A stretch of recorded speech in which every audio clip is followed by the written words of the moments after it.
வந்திருக்கும் பத்திரிகை, தொலைக்காட்சி, வெப்சைட்ஸ், ரேடியோ, புகைப்பட நண்பர்கள் அத்தனை பேருக்கும் ரொம்ப நன்றி. நான் இன்னைக்கு ஸ்டேஜில் ரொம்ப பெருமையா, ரொம்ப தைரியமா, ரொம்ப சந்தோஷமா உங்க முன்னாடி நின்றுருக்கேன்.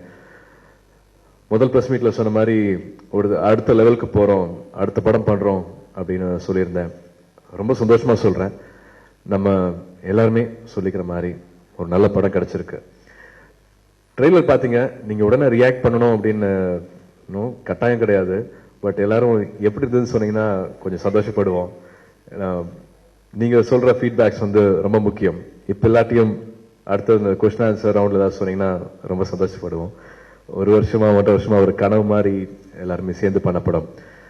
முருகா சார் சொன்ன மாதிரி இது இன்னொரு படம் கிடையாது. மறுபடியும் வந்து அடுத்த படமே இந்த மாதிரி ஒரு ஸ்கேல்ல, இந்த மாதிரி ஒரு டீமோட வந்து பண்ணிட முடியாது. ரொம்ப ரேரா தான் வந்து இந்த மாதிரி ஒரு படம் பண்ண முடியும். உதயநிதி சாருக்கு ஃபர்ஸ்ட் நான் தேங்க் பண்ணணும். ஆதவன் டைம்ல ஐஸ்லாண்ட்ல ஷூட்டிங்ல இருந்தோம்னு நினைக்கிறேன். அப்பதான் ஃபர்ஸ்ட் இந்த டாபிக் ஆரம்பிச்சது. முருகதாஸ் சார் இங்க வர மாதிரி இருக்கிறாரு, என்ன உதய் நீங்க ரெடியா, நம்ம வந்து ஒரு படம் பண்ணிடலாமா, நான் எப்படியாவது முருகதாஸ் சாரை பிடிச்ச ஒரு சூப்பர் படம் கொடுத்துடலாம், கஜினிக்கு அப்புறமா ஒரு படம் வருது, நீங்க ரெடியா அப்படின்னு கேட்டேன். அவரு யோசிக்கலாம் இல்லை, இல்லைங்க வீட்டுல எல்லாம் ஏதாவது கேட்டு சொல்லுங்கன்னா இல்ல அங்கேயே ஐஸ்டாண்ட்லயே தலையாட்டிட்டாரு. ஸோ அதுக்கப்புறமா நடந்த விஷயங்கள் வந்து உங்களுக்கு தெரியும். கஜினிக்கு அப்புறமா அடுத்த லெவல், அடுத்த படம் ஒரு 5-6 வருஷத்துக்கு அப்புறமா பண்றாரு. என்ன மாதிரி இருக்கணும் அப்படின்னு யோசிக்கும் போது ஒரு பிரமாதமான ஒரு 3 ஸ்கிரிப்ட் இருந்தது. ரொம்ப பிரமாதமான ஒரு 3 ஸ்கிரிப்ட் இருந்தது. அதெல்லாம் ஒதுக்கி வச்சுக்கிட்டு 7ஆம் அறிவு அப்படின்னு பண்ணதுக்கு இன்னொரு முக்கிய காரணம் வந்து எங்களெல்லாம் பயமுறுத்தின ஹாரிஸ் ஜெயராஜ் சார். ரொம்ப ஹாப்பி சார், நம்ம எல்லாரும் ஒன்று சேர்ந்துட்டோம். ஆனா ரொம்ப சந்தோஷப்படாதீங்க, ரொம்ப குதிக்காதீங்க, பிரச்சனை இனிமே தான் ஆரம்பிக்குது. அடுத்த லெவல் போறதுன்னா வந்து கத்தி வச்சுட்டே இருப்பாங்க சார். இது பத்தாது, கஜினி இப்படின்னாலாம் பத்தாது, அங்க போகணும் சார், அந்த அளவுக்கு எதிர்பார்ப்பாங்க. 5-6 வருஷம் நீங்க கேப் விட்டுட்டீங்க, ஹிந்தியெல்லாம் வேற போய் அங்க ஒரு பிசினஸ் பண்ணிட்டீங்க, அமெரிக்கான் சார் வச்சு பண்ணிட்டீங்க, நீங்க அதுக்கப்புறம் என்ன பண்றீங்க அப்படிங்கிற மாதிரி பார்ப்பாங்க. கஜினிக்கு அப்புறமானா அது சாதாரணமா இருக்கக்கூடாதுன்ட்டு எங்களை மிரட்டி விட்டது வந்து ஹாரிஸ் ஜெயராஜ் சாருக்கு அந்த நன்றி சேரும். அதுக்கப்புறமா எனக்கு நல்லா ஞாபகம் இருக்கு, இதை தொட்டாரு, போலி தர்மரை தொட்டாரு. இங்க இருந்து போய் ஒரு சைனால வந்து எங்க போனாலும் சிலைகள் இருக்கு அவரை பத்தி, எங்கேயும் மிஸ் பண்ணிட்டோம் அவரை. இந்த இந்த ஹைட்டு பாப்பாவெல்லாம் கேட்டா இப்படி தாமோன்ட்டு கும்பிடுறாங்க. இங்க வருத்தப்படணும், அது யாருக்கு காரணம், யார் பழி சொல்றது அப்படின்னு தெரியல. நிறைய டாக்குமெண்ட்ஸ், நிறைய விஷயங்கள் வந்து அழிக்கப்பட்டிருக்கு. நாங்க காஞ்சிபுரத்திலேயே வந்து வெறும் ஒரே ஒரு சிலை இருக்கு, ஒரு போர்டு ஒன்று இருக்கு, அவ்வளவுதான் வந்து இருக்க ஒழிய இன்டர்நெட்ல இருக்கிற அளவுக்கு விவரங்கள் வந்து நம்ம ஆட்கள் மத்தியில வந்து பரவலா யாருக்குமே அவரை பத்தி ஞாபகமும் இல்லை, விவரங்களும் தெரியல. பாதி உலகம் அவரை வந்து கடவுளா கும்பிட்டு இருக்குது. இந்த படத்துல நம்ம one of the biggest film இண்டஸ்ட்ரின்னு சொல்லிக்கலாம். நம்ம ஹாலிவுட்டுக்கு அப்புறமா இந்தியன் பிலிம் இண்டஸ்ட்ரி அவ்வளவு பெருசு, அவ்வளவு கதைகள் வந்து போயிருக்கு. பட் யாருமே இவரை பத்தி படம் எடுக்கல, இவரை வந்து திரைக்கு கொண்டு வரல. நாங்க எல்லாரும் சேர்ந்து இவரை திரைக்கு கொண்டு வந்திருக்கோம் நினைக்கும் போது ரொம்ப சந்தோஷமா இருக்கு. அங்க கடவுளா கும்பிடுறாங்க, ஒரு ஒரு ஒரு மிராக்கிளா பாக்குறாங்க, ஒரு இந்தியன் மாங்கா பாக்குறாங்க, ஒரு ஒரு மெடிக்கல் சயின்டிஸ்டா பாக்குறாங்க, ஒரு ஜென் பரப்பி விட்டது வந்து இவரு. ஓஷோ வந்து இவரை பத்தி பல விஷயங்கள் சொல்லியிருக்கிறாரு. ஸோ படத்தோட ஆரம்பம் இப்படின்னா வந்து போக போக அதோட என்டர்டெயின்மெண்ட் லெவல் வந்து எந்த அளவுக்கு இருக்கும் அப்படின்னு பாருங்க. முருகதாஸ் சார் எனக்கு நல்லா ஞாபகம் இருக்கு, தூக்கம் வர மாட்டேங்குது அப்படின்ட்டு நைட்டு ஸ்லீப்பிங் பில்ஸ் போட்டு எல்லாம் தூங்கி இருக்கிறாரு சார். போதி வந்துட்டே இருக்காரு சார் கனவுல, என்னால தூங்க முடியல, அவ்வளவு இருக்கு, எவ்வளவு படத்துக்குள்ள வைக்கிறதுன்னு என்னால தெரியல, அப்படி இருக்கு சார். இவரை வச்சு மேபி இன்னொரு 10 படம் எடுக்கலாம், அந்த அளவுக்கு இருக்கு விஷயங்கள். ஷாலின் டெம்பிள் ஆரம்பிச்சிருக்காங்கன்னா வந்து அதுக்கு இவர் தான் காரணம்னு சொல்லிக்கிறாங்க. ஷாலின் டெம்பிள்ல ஒரு இந்தியன் மாங்க் அப்படின்ட்டு வந்து இவரோட சிலை இருக்கு சார். நம்ம எப்படி விட்டோம், யாருமே இவரை பத்தி பேச கூட மாட்டேங்கிறோமே சார், எங்கேயும் புக்லும் கூட நம்மளுக்கு ஸ்கூல்ல கூட சொல்லி கொடுக்கலையே, எப்படி எல்லாத்த பத்தியும் பேசுறோம், வரலாறு ஹிஸ்டரி பத்தி பேசுறோம், இதை விட்டுட்டோமே அப்படின்னு பார்க்கும்போது அவ்வளவு விஷயங்கள் இருக்கு. அண்டர் கரண்ட்ல இந்த படத்துல தமிழர்களா நம்ம எப்படி இருந்திருக்கோம், நம்மளோட கல்ச்சர் எப்படி இருந்திருக்குது, நம்மளோட ஆர்ட் ஃபார்ம்ஸ் எப்படி இருந்திருக்குது, நம்மளோட கலைகள் எப்படி வளர்த்திருக்கிறோம், மற்ற நாடுகள் விட, மற்ற உலகத்துல இருக்கிற மற்றவங்களை விட நம்ம எவ்வளவு உயர்வா இருந்திருக்கோம், அதை நினைச்சு பெருமைப்படலாம், அதை நினைச்சு ரொம்ப சந்தோஷப்படலாம், கர்வப்படலாம், திமிரா நம்ம தமிழர்கள்னு சொல்லிக்கலாம் அப்படிங்கிற மாதிரியான விஷயங்கள் இருக்கு. சின்ன சின்னதா கொஞ்ச நாளுக்கு முன்னாடி ஒரு ஒரு சில வருஷங்களுக்கு முன்னாடி முன்னேறின நாடுகளை வந்து கண்மூடித்தனமா நம்ம வந்து பின்பற்றிட்டு இருக்கோம். அப்படி இருக்க வேண்டாம் அப்படிங்கறது வந்து முருகதாஸ் சார் படத்துல சொல்லி கொடுக்கல, கத்து கொடுத்து காமிக்கல. பட் நிச்சயமா படம் முடியும் போது எல்லாத்தையும் உணர வச்சிருக்கிறாரு. அது உணர்வோம், கண்டிப்பா உணர்வோம். அந்த வகையில இந்த படம் வந்து அகைன் ரொம்ப ஸ்பெஷல். மற்றபடி வந்து நம்ம சிஜில சரி, கிராபிக்ஸ்ல சரி, என்டர்டெயின்மெண்ட் லெவல்ல சரி பல மடங்கு என்னோட முந்தின படங்கள், அவரோட முந்தின படங்கள், நம்ம சமீபமா பார்த்த படத்தை விட நிச்சயமா அது வந்து ஒருபடி மேல நிற்கும். ஒரு மைண்ட்லெஸ் பிலிமா, ஒரு மைண்ட்லெஸ் சும்மா ஒரு என்டர்டெயின்மெண்டா இல்லாம எமோஷனலா ரொம்ப ஒரு அழகான படம் நம்ம கொடுத்துருக்கோம் அப்படின்னு ரொம்ப சந்தோஷமா சொல்ல முடியும். மற்ற டெக்னீஷியன்ஸ் எல்லாருமே வந்து பிரமாதமா பண்ணியிருக்காங்க. ரவிகே சந்திரன் சார் ரொம்ப நாள் ஆச்சு நம்ம தமிழ் படம் டைட்டில் அவரோட பேரை பார்த்து.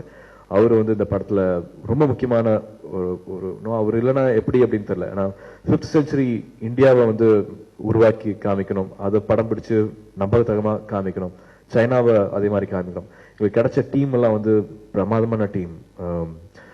ரஜீவன் ஆர்ட் டைரக்டர் ஆகட்டும், அவ்வளவு ரிசர்ச் பண்ணி அந்த மாதிரி செட்ஸ் எல்லாம் போட்டு இப்போ சார் சொன்ன மாதிரி என்ன மாதிரியான கலைகள் இருந்தது, என்ன மாதிரி ஒரு ஸ்கூல் இருக்கு, ஒரு குருகுலம் இருக்கு, ஒரு ராஜா வந்து அங்க போய் கத்துட்டு இருக்காருன்னா அப்போ எவ்வளவு ஸ்ட்ராங்கா இருந்திருப்பாங்க, அந்த வாரியர்ஸ் எப்படி இருந்திருப்பாங்க, அங்க சிற்பங்கள் எப்படி இருந்திருக்கும், மருத்துவம் எப்படி இருந்திருக்கும், அப்போ யோகா இருந்ததா, பரதநாட்டியம் இருந்ததா, தற்காப்பு கலைகள் எப்படி இருந்திருக்கும் அப்படிங்கிற மாதிரி அவ்வளவு ரிசர்ச் பண்ணி அதுக்கான ஒரு மேடையை அமைச்சு கொடுத்தாரு. சைனாவே பார்த்தது கிடையாது, அதுவும் 5th செஞ்சுரி சைனா வந்து தமிழ் படத்துல வரப்போகுது, அதுக்கான ரிசர்ச் ஒர்க்கும் நடந்தது. இந்த மாதிரி பல விஷயங்கள் வந்து எடுத்து சொல்லிட்டே போயிட்டு இருக்கலாம். ஆண்டனி ரொம்ப முக்கியமான ஒருத்தர். அவரும் வந்து படத்தோட ஒரு சீனும் பார்த்துக்கிட்டு வந்து கேள்வி கேட்டுட்டே இருப்போம், அதுக்கு அவர் பதில் சொல்லிட்டு இப்படி பண்ணலாம் அப்படி பண்ணிட்டு இருப்பாரு.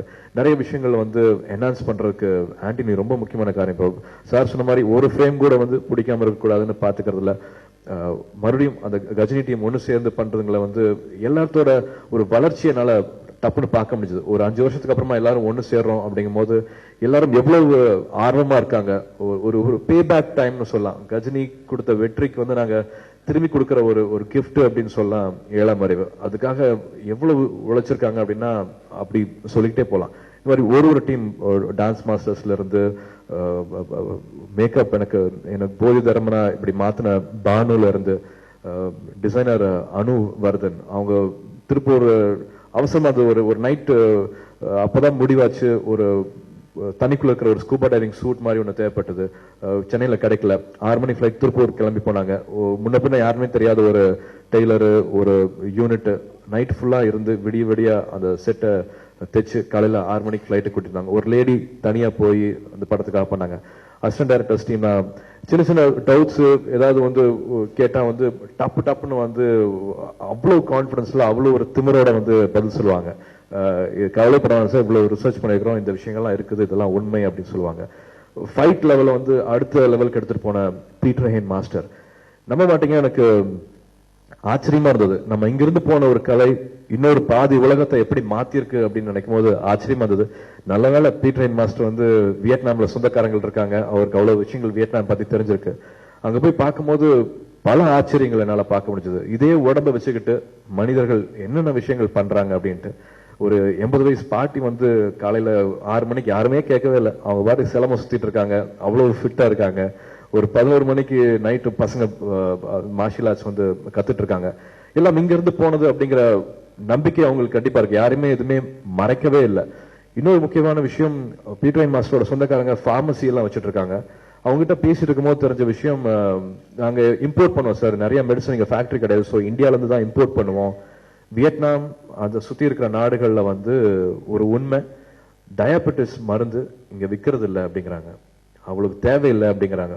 அந்த அளவுக்கு வந்து ஆரோக்கியமா இருக்காங்க. இந்தியா வந்து diabetes capital, heart disease capital. But அங்க வந்து டயபெட்டிஸ்ங்கிற அந்த சக்கர வியாதிக்கான மருத்துவம் வந்து அங்க தேவைப்படுறது இல்லை. அவ்வளவு பிசிக்கலா வந்து அவங்க அவ்வளவு கான்சியஸா இருக்காங்க, அவ்வளவு அவேரா இருக்காங்க. எல்லா வயதினரும் வந்து அவ்வளவு ஆக்டிவா இருக்காங்க அப்படின்னு சொல்றாங்க. ஸோ அங்க இருக்கிற மனிதர்கள், அங்க இருக்கிற ஃபெலோ ஹியூமன் பீயிங் வந்து இந்த மார்ஷியல் ஆர்ட்ஸ் இந்த மாதிரியான விஷயங்களை வச்சுக்கிட்டு எவ்வளவு ஹெல்த்தியா இருக்காங்க, எவ்வளவு அடுத்த லெவலுக்கு போயிருக்காங்க நினைக்கும் போது ஆச்சரியமா இருந்தது. ஒருத்தர் வந்து டின் கோக்ன்றது அது விரல் உள்ளெல்லாம் போகுது அவருக்கு. ஒரு 34 வருஷம் 19 வருஷத்துக்கு மேல வந்து ஷாலன் டெம்பிள்ல இருந்து பயிற்சி எடுத்துக்கிட்டவங்க எல்லாம் வந்து எனக்கு மார்ஷியல் ஆர்ட்ஸ் அங்க ஒரு 15 days சொல்லி கொடுத்தாங்க. ஸோ இந்த படத்துல இருக்கிற என்டர்டெயின்மெண்ட் ஆகட்டும், கதையாகட்டும், எல்லாமே பிரமாதம். ஹாரிஸ் ஜெயராஜ் சார் சொல்லி ஆகணும். அவர் மிரட்டினதுனால அவரோட வீச்சும் இந்த படத்துல வந்து பிரமாதமா இருக்கும். சாங்ஸ் சொன்ன மாதிரி சைனீஸ் சாங் ஆகட்டும், ஒரு 1000 டான்சர்ஸ் வச்சு எடுத்த சாங் ஆகட்டும், மற்றபடி என்ன ஆடியன்ஸ்க்கு வேணுமோ ஒரு சாஃப்ட் மெலடி, ஒரு பெப்பி ஃபாஸ்ட் நம்பர், அது எல்லாமே எந்த குறையும் இல்லாம ஷூட் பண்ணிருக்கோம். I think it's amazing. இந்த மாதிரி ஒரு படம் எனக்கு மறுபடியும் கிடைக்குமா அப்படின்னு என்னால உடனே சொல்ல முடியல. ஸ்ருதி ஹாசன் அப்படியே கிட்டத்தட்ட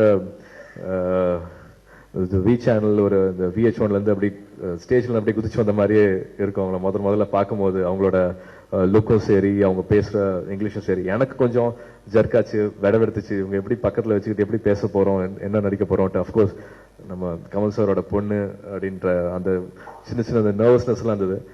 சுத்தமா தமிழ் பேசி நடிச்சாங்க. இன்னைக்கு தான் கொஞ்சம் இங்கிலீஷ் பேசினாங்க. பட் ஷூட்டிங் ஸ்பாட்ல நல்லாவே தமிழ் பேசினாங்க, தமிழ் மட்டுமே பேசினாங்க. நான் தான் கொஞ்சம் கச்சக்கமச்சிக்கான்ட்டு கொஞ்சம் இங்கிலீஷ் பேசினாலும் அவங்க தமிழுக்கு வந்துருவாங்க வலுக்கட்டாயமா. டயலாக்ஸ் முதற்கொண்டு குறிப்பா அந்த ஒரு கிரேவியார்டு சீன் ஒன்று இருக்கு. அதுல எல்லாம் வந்து என்ன வேணுமோ அந்த படத்துக்கு ஒரு முக்கியமான காட்சி அது. முருகதாஸ் சார் ஒரு 2% கேட்டார்னா அந்த 2% கொடுத்தாங்க. இல்ல இதுல இந்த டயலாக்ல ஒரு 5% எமோஷன் இருக்குன்னா அந்த கரெக்டா அந்த 5%ல போய் லேண்ட் ஆனாங்க. அதெல்லாம் பிரமாதமா இருந்தது. நான் என்னோட ஆரம்ப காலத்துல நான் கொஞ்சம் தடவுனதெல்லாம் நினைக்கும் போது எனக்கே கொஞ்சம் கேவலமா இருந்தது. Shruti's got a very long career in Tamil industry. நிச்சயமா ரொம்ப முக்கியமான இடம் அவங்களுக்கு காத்துட்டு இருக்கு. முருகதாஸ் சார் சொன்ன மாதிரி கிட்டத்தட்ட அவங்க இன்னொரு ஹீரோ மாதிரி படத்துல கதையை நகர்த்துற கேரக்டர். ரொம்ப பெருமையா ஏழமறைவை வந்து தீபாவளிக்கு உங்க முன்னாடி கொண்டு வரோம். ஒர்க் பண்ண அசிஸ்டன்ட் டைரக்டர்ஸ்க்கு, மேனேஜர்ஸ்க்கு, அத்தனை பேருக்கும் நன்றி சொல்றேன். நிச்சயமா நம்ம எல்லாரும் பெருமையா பாக்குற மாதிரி ஒரு பிலிமா ஏழமறைவு உருவாயிருக்கு. ஏதாவது கேள்விகள் இருந்தா சொல்லலாம். அப்படியே ட்ரெய்லர் பிடிச்சதுன்னா அதையும் கொஞ்சம் ஷேர் பண்ணிக்கோங்க. தேங்க்யூ.